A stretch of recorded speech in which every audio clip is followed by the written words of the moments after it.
অন্যায় যখন নিয়ম হয়ে ওঠে, প্রতিরোধ তখন কর্তব্য হয়ে দাঁড়ায়।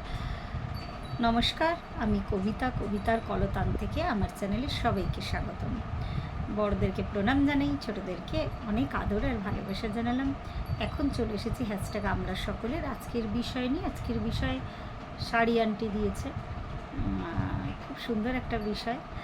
আর বিষয়টা শাড়ি আন্টিকে আগে অনেক ধন্যবাদ জানাই।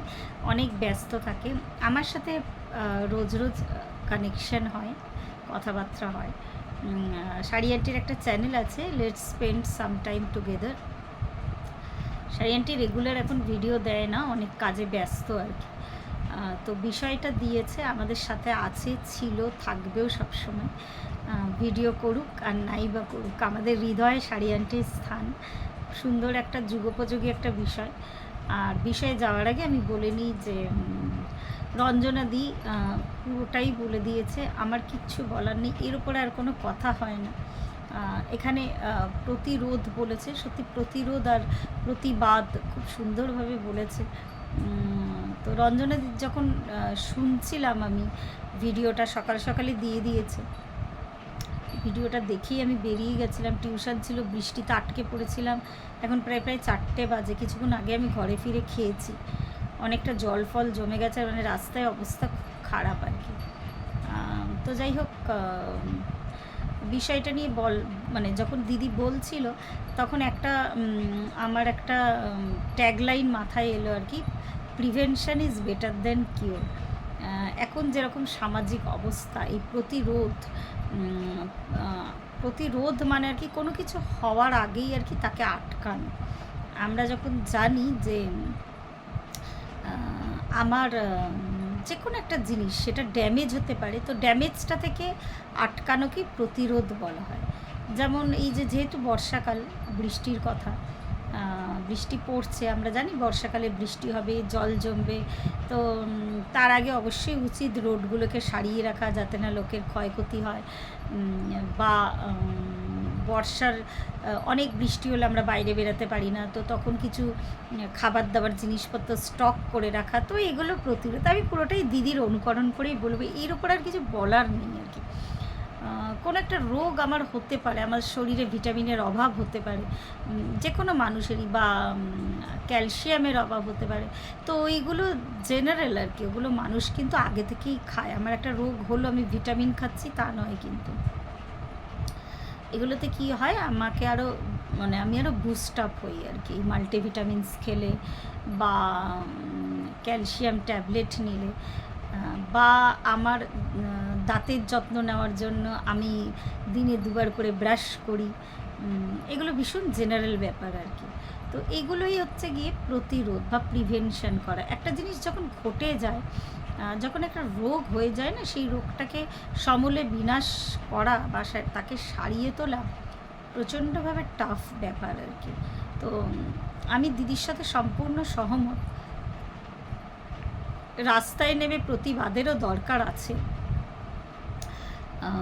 বা প্রতিবাদ 100% দরকার আছে। রাস্তায় নেবে শুধু না, এটা একটা ঘটনা দিদি তো বলেই দিয়েছে যে সাম্প্রতিক যে ঘটনাটা ঘটেছে দুঃখজনক, তা নিয়ে অবশ্যই দরকার আছে প্রতিবাদের। যেমন আমি সবসময় মনে করি যে আমার নেচারটাই একটু প্রতিবাদ করা, কিন্তু সবসময় যে খুব চিৎকার চেঁচামেচি করে আমি প্রতিবাদ করি তা নয়। কিন্তু আমি যখন দেখি যে বিষয়টা ঘটছে সেটা আমার পক্ষে খুব একটা মানে আমার রেসপেক্টটাকে হার্ম করছে, বা সেই যেটা ঘটছে সেটা হয়তো তাদের পক্ষেও ভালো না, তো তখন কিন্তু অনেক সময় বলে কাজ হয় না, তখন তারা বোঝে না। তো তখন আমি কি করি না, ব্যাপারটা থেকে একটু সরে দাঁড়াই। সবসময় আমি প্রতিবাদ করি বলবো, প্রতিবাদ তো আমি করি যতটা না নিজের জন্য করি, ততটা কিন্তু আমি অন্যরা হার্ম হলে আমি কিন্তু করি। কিন্তু আমি বেশিরভাগটাই যখন দেখি নিজের ক্ষেত্রে মানে এই ধরনের একটা সমস্যা তৈরি হয়েছে, যেখানে আমার সেলফ রেসপেক্ট থাকবে না, বা যেখানে আমার ক্ষতি হতে পারে, তো সেই জায়গাটা থেকে আমার মনে হয় যে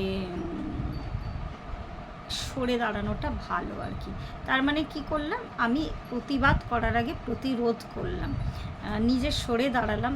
মানুষগুলোকে অবশ্যই ওই যে বলছি সবসময় গাল বাড়িয়ে থাপ্পড় খাওয়া যায় না, কিন্তু আমি দেখেছি অনেক ক্ষেত্রে যে অনেকে প্রতিবাদ করতে গেছে হয়তো, সামনের মানুষটা সে তার উপরে অতর্কিত আক্রমণ করেছে। এইটুকু স্টম রেখে তুমি কার এগেনস্টে প্রতিবাদ করছো, তা বলে কি আমরা ভয়ে প্রতিবাদ করবো না? অবশ্যই করো। প্রতিবাদের বিভিন্ন ধরনের ভাষা আছে। তো এখন যে প্রতিবাদটা হচ্ছে 100% আমি সেটাকে সমর্থন করি, এটারও দরকার আছে। নালে কিন্তু ওই রুট থেকে কিন্তু তাও আমি এটা যে বলছি এই যে এতগুলো মানুষ জড়ো হয়েছে, ব্যাপারটা রুট থেকে বেরিয়ে আসার ভীষণ দরকার আর কি, যে অ্যাকচুয়াল কি এটা একটা ঘটনা ঘটেছে বলে আমাদের চোখে পড়েছে, কিন্তু এটা জলের মতো পরিষ্কার। ভেতরে ভেতরে বহু দিন ধরে বা সিস্টেমে বহুদিন ধরে কিন্তু রুটটা আলগা হয়ে গেছিলো, আমি বলবো না, রুটটা ছিলই, উপড়ে গেছিলো, নাহলে এটা হতে পারে না। এত একটা নোবেল প্রফেশন, আমি সবসময় রেসপেক্ট করি এই প্রফেশনকে, সবসময়। তো সেই প্রফেশনে এরম মানুষজন থাকলে সত্যি খুব বেদনাদায়ক আর কি ব্যাপারটা। তো তাহলে কি করবে সমাজ আর কি? তো মানুষ কিছু পসিবিলিটিস নিয়েই জন্মায়, আমি বারবার বলি। পসিবিলিটিস নিয়ে জন্মালেও সেটাকে কিন্তু চেঞ্জ করা সম্ভব। তো চেঞ্জটা আমরা কিভাবে করব? এই যে এত বিকৃত মনস্ক মানুষ, একটা দুটো ঘটনা না, এই যে বারবার বলছি ঘটেছে বলে চোখে পড়েছে, একটা দুটো মানুষ এই ধরনের পশুর থেকেও সাংঘাতিক আচরণ করছে, বা একটা দুটো ক্ষেত্রে এরকম আমরা দেখতে পাচ্ছি যে শুধু এটা এটা আমাদের চোখে পড়েছে বলে না, কত গ্রামগঞ্জ যেখানে আমাদের সাংবাদিকদের ক্যামেরা পৌঁছায় না, বা মানুষজন সেই ধরনের মানুষও নেই যেখানে গিয়ে প্রতিবাদ করবেই, ঘটনাটা ঘটেছে যে মানুষ জানবে। কত অসহায় মেয়ে প্রতিনিয়ত, প্রতিক্ষণে, প্রতি মুহূর্তে, শুধু ভারতবর্ষ কেন, পৃথিবীর বিভিন্ন জায়গাতে কিন্তু এই ধরনের একটা নৃশংস অত্যাচার ঘটছে। তো এটা একবার প্রতিবাদ করে, দুবার প্রতিবাদ করা, তিনবার প্রতিবাদ করা, রাস্তায় নেমে মশাল জ্বালানো, মোমবাতি মিছিল, আমি সব কিছু সমর্থন করা সত্ত্বেও আমি বলবো প্রতিরোধ করা। তো প্রতিরোধ কিভাবে করবে? এটা একটা সামাজিক শিক্ষা। এই শিক্ষাটা যদি মানুষের মনস্তত্ত্ব বুঝে, আমি জানি না আমার কথাটা হয়তো অনেকের এলোমেলো মনে হতে পারে, মানুষের মনস্তত্ত্ব বুঝে আর কি, ঠিক সেই ট্রিটমেন্ট একটা বাচ্চা সাইকোলজি বুঝে তাকে যদি ছোট্টবেলা থেকে প্রত্যেকটা স্কুলে, আমার মনে হয় প্রত্যেকটা স্কুলে যদি এই ধরনের একটা শিক্ষা দেওয়ার ব্যাপার চালু করা যায়, যদি দেখা যায় এই বাচ্চাটার মধ্যে এই ধরনের প্রবণতা আছে, একদম ছোটোবেলা থেকে কিন্তু বোঝা যায়, সাইকিয়াট্রিস্টরা আরও ভালো বলতে পারবে।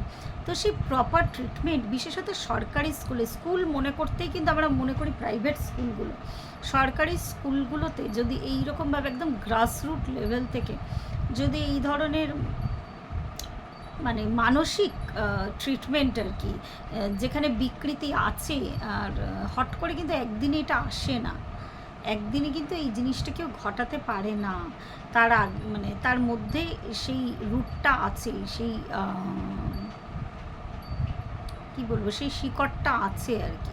সবসময় এই নয় যে বাবা মার থেকে এসেছে, এর অনেক কারণ আছে। যাই হোক, অত কারণ বিশ্লেষণ করাটা এখানে সমীচীন নয়। তো সেইটা বিচার করে যদি সেরকম সাইকিয়াট্রিক ট্রিটমেন্ট তাকে দেওয়া যায়, বা অনেক উপায় আছে, মেডিটেশন শিখিয়ে বা ওষুধের মাধ্যমে যদি দেখা যায় যে একটা বাচ্চা ছোটোবেলা থেকে এই ধরনের অপরাধ প্রবণতা তার মধ্যে আছে, তো তবেই কিন্তু সমাজ আস্তে আস্তে শুধরাবে। সমাজে যে ঘটানোর ঘটনা, আমি আরেকবার বলছি, এত একটা বীভৎস ঘটনা হওয়ার পরেই কি সব থেমে গেছে? তাও আমাদের কাছে বিভিন্ন জায়গা থেকে খবর আসছে, অ্যাসামে হয়েছে, বিভিন্ন জায়গায় এই ধরনের ঘটনা ঘটছে আর কি। তো হতেই থাকবে পৃথিবীর বিভিন্ন কোণেই, যেখানে এই যে বললাম সাংবাদিকদের ক্যামেরাও পৌঁছাবে না, তো তাদের জন্য কে প্রতিবাদ করবে? তো তাদের তো প্রতিবাদ করা তো দূরের কথা, আমরা তো জানতেই পারছি না ব্যাপারগুলো না। তো এরকম এইসব ঘটনা ঘটার আগে আমি শুধু মানে এখানে কোনো ভেদাভেদ না, আমি সাইক্রেটিক ট্রিটমেন্ট করা মানে বা স্কুল থেকে এই ধরনের মানসিকতা বুঝে ট্রিটমেন্ট করা মানে একটা ছেলেরও দরকার, একটা মেয়েরও দরকার। কিছুদিন আগে যে বাচ্চাটা আর কি আমরা দেখেছিলাম, যাকে ধাক্কা মেরে সহপাঠীরা বা কিছু সিনিয়র ফেলে দিয়েছিল, সেটাও কলকাতার ঘটনা, একটা বিখ্যাত ইউনিভার্সিটিতে, বেশ নামকরা আর কি ভারতবর্ষের মধ্যে। তো সেই ধরনের ইউনিভার্সিটিতে এরকম একটা ঘটনা ঘটেছিল। এটা মানে মানুষের সাথে মানুষের লড়াইয়ের থেকে, এখানে তো মানুষের সাথে আমি মানুষের লড়াই বলবো না, এটা যখন হয়তো চেহারাটা তাদের মানুষের থাকে যারা এই ঘটনাগুলো ঘটায়, কিন্তু যখন ঘটাচ্ছে তখন কিন্তু সে আর মানুষ থাকে না, তার মধ্যে কিন্তু সেই ডেভিল পাওয়ারটা এম্পাওয়ার করে। তো এইগুলো যদি একদম ছোট্টবেলা থেকে তাকে শিক্ষা দেওয়া যায় না, যে মানে আর কি তার এই মানসিকতাটা বুঝে এক একজনকে এক এক ধরনের ট্রিটমেন্ট দিতে হয়, কিন্তু এটাতে মারধর করলেও কাজ হয় না, বাবা মারা শেখালেও কাজ হয় না। হয়তো তাদের বাবা মারা, যাদের ছেলেরা বা যাদের মেয়েরা, সব জায়গায় আমি শুধু এই একটা ঘটনা, এই অপরাধ যখন হচ্ছে আর কি, তাদের কখনোই আমার মনে হয় না বাবা মারা শিখিয়ে দেয় একে খুন করবি বা একে করবি। আমার মানে এইটা একটু বিশ্বাস করতে কষ্ট হয়, হয়তো অনেক ক্ষেত্রে হয়ও, শেখে তারা বাবা মাকে দেখে, কিন্তু একটু বিশ্বাস করতে যেন কোথাও কষ্ট হয়। তো সেই ক্ষেত্রে আমি বলছি একদম একটা বাচ্চা যখনই স্কুলে যাচ্ছে তখনই তার সাইকোলজি বুঝে প্রত্যেকটা গ্রাসরুট লেভেলে আর কি তাদের ট্রিটমেন্ট, একদম গ্রামগঞ্জ থেকে আর কি যেখানেই বাচ্চারা পড়াশোনা করছে তাদের সাইকোলজিকে বুঝে তাদেরকে কিন্তু মানে অন্য ধরনের আর কি কী বলবো একটা ট্রিটমেন্ট দিতে হবে সবাইকেই। শুধু এটা আমি বলে মানে শুধু এই অপরাধপ্রবণ মানুষদের নয় আর কি, অনেকে এমন আছে সারাটা জীবন হয়তো তার ভয়ে ভয়েই কেটে গেল, সে কোনো কাজে এগাতেই পারে না। অনেক ধরনের ডিসঅর্ডার থাকে, কিন্তু আমরা শুধু শারীরিক ডিসঅর্ডার দেখি, মানসিক ডিসঅর্ডার কিন্তু মানে ভয়ঙ্কর। আর সুস্থ মস্তিষ্কের কোনো মানুষ এই ধরনের কাজ করতে পারে না, প্রত্যেকের মধ্যেই কিন্তু কিছু না কিছু এই ধরনের ব্যাপার থাকে আর কি। তো এটা কি চিনে নেওয়া, বুঝে নেওয়া, আমি মানে কি বলবো আর কি, মানে আমি বোঝাতে চাইছি আর কি, প্রতিরোধ করা, প্রতিবাদ তো যখন ঘটনাটা ঘটে গেছে, সব কিছু শেষ হয়ে গেছে, তারপরে হবে। তো প্রতিরোধ করাটা সত্যি অনেক অনেক অনেক বেশি দরকারি। অনেকের শুনে মনে হতে পারে আমি জ্ঞান দিলাম, এটা জ্ঞান নয়। তবে এইটাও ঠিক, পৃথিবীতে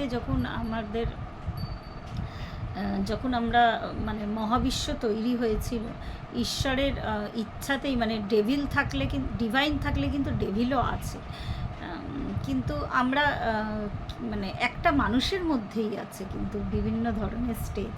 তো আমরা কখনোই চাইবো না যে ডেভিল পাওয়ারটা এম্পাওয়ার করুক সেই মানুষটার উপরে বা সেই ছেলেটার উপরে বা সেই মেয়েটার উপরে। তার আগের থেকে যদি তাকে শিক্ষা দেওয়া যায়, হয়তো আমি ধারণাটা ক্লিয়ার করতে পেরেছি, তাহলে এই ধরনের ঘটনা কিন্তু ঘটবে না। তো এই পর্যন্তই বললাম, যে বারবার বলছি যে দিদির কথাটা বলার পরে, শোনার পরে আর কিছু বলার নেই, পুরোটাই ওই যে বলে না যে বাচ্চারা মায়ের সুরেই গান গায়, পাখির বাচ্চা পাখির মতনই গান গায় আর কি। তো আজকে হয়তো আমি হাসছি, কিন্তু খুব যে একটা মানসিক দিক থেকে শান্তিতে আছি তা নয়, চোখ বুঝলেই ওই ঘটনা, ওই মুখ সবসময় মনে পড়ছে। তো এইভাবেই একটা সমাজকে কিন্তু একটা ইউনিট না, সমাজ সবার আগে পরিবার, সমাজ, তো এটা থেকে এই ছোটো ছোটো ইউনিটগুলো যদি স্ট্রং করা যায়, এই ধরনের প্রবণতা কিন্তু আর থাকবে না, আর কিন্তু ডেভিলিশ নেচার মানুষকে মানে আর কি একটা হিউম্যান বিইংকে কিন্তু এম্পাওয়ার করতে পারবে না। তো এই প্রার্থনা রেখেই আজকে আমি আমার বক্তব্য শেষ করলাম। প্রত্যেকে ভালো থাকবেন, পরিবারের সকলকে ভালো রাখবেন।